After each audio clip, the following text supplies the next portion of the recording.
welcome back to One Mind Tracks. I am, as always, your host, Emma Sedam. With me, my special co-hosts. Hey, I'm AJ Ward. I'm here doing stuff. Hey, I'm Erin Howard, and I'm not. That was Back in Black by AC/DC from 1980. I didn't realize that was a tribute. It was written as a tribute to Bon Scott, who died in February of that year.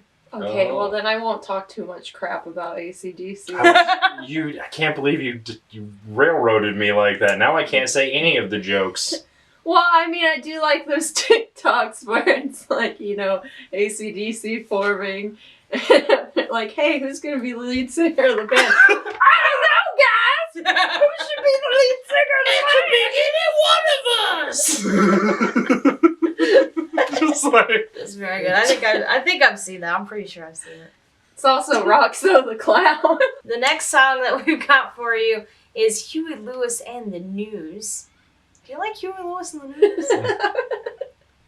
I can't think about them without thinking of American Psycho. Wait, is that the movie? Yeah, you Okay. got it. Christian Bale. I used to like the way he goes off about the music and has the facts. Literally, when I've done stuff like this since I was in high school, Emma Half the Song was all about the facts behind stuff, and I'm like, I don't like this picture because I'm in it. But the thing about the book is that he's an unreliable narrator. The stuff he says about music is mostly wrong. Yeah. Well, and also the way that people have turned that movie into something oh, he's so hot. It's what is wrong with you? That is the opposite. He's got that alpha grind set. Dude, you guys have not fallen down that YouTube rabbit hole of all these Sigma videos.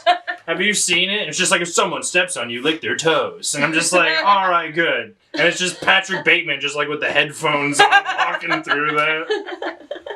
I gotta return some Just videotapes. Yeah, I gotta return some. I'm gonna use that to get out of conversations. No, from now on. that's the one thing I do actually take away from that movie. Why not?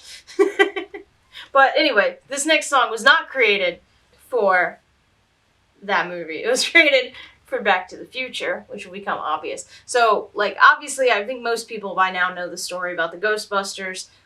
Huey Lewis was asked to write the Ghostbusters theme because they'd been using his music as, to track, the shots and stuff. And as, temp tracks under the editing, whatever.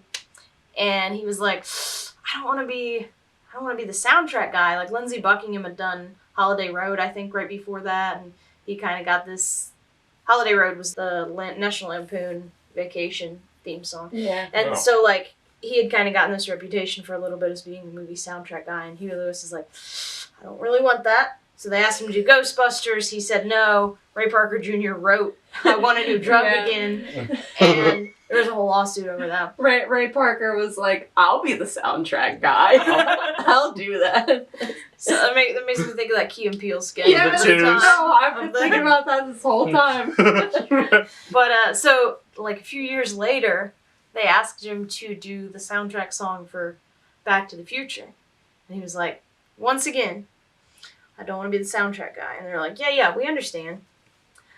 But would you do a song for the soundtrack? And he's like, I don't want to. And they're like, okay, how about this? You can write whatever you want to for this song. It doesn't have to have anything to do with the movie. So we wrote The Power of Love, or gave them The Power of Love for Back to the Future. And they were like, this is awesome. We love you. And he was like, cool, I'm off the hook now. And they're like, yeah, you are. But would you consider writing an in-credits song? And he was like, all right, sure. And he wrote this next song, Back in Time. And he was like, actually, it was super fun writing this. He's like, I didn't have to think very hard. Yeah. So that's what we got for you next. Back in Time, Huey Lewis and the News, here on One Mind Tracks.